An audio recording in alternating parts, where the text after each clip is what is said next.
Hello everyone, welcome back to my new blog. দুপুরে বাজছে এখন ঘড়িতে 3:10।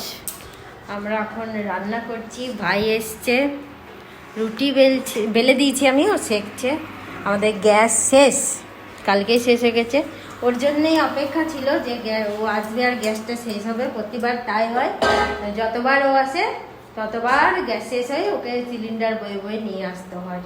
কিন্তু আমাদের ছোট সিলিন্ডার তো কালকে ও এসছে আর কালকেই গ্যাস শেষ হয়ে গেছে। ভাগ্যিস রান্নাটা কমপ্লিট হয়ে গেছিল। যদিও ইন্ডাকশন আছে তবুও ওর গ্যাসের কাজ তো গ্যাসেই হবে। ইন্ডাকশনে অতটা পোষায় না, ঠিক অনেক টাইম লাগে, প্রচুর টাইম লাগে। তো রুটি সেঁকছে, ওই জন্য ওটা ও ভালো পারে। ফুলছে রুটিগুলো আস্তে আস্তে। কটা রুটি হলো? একটা।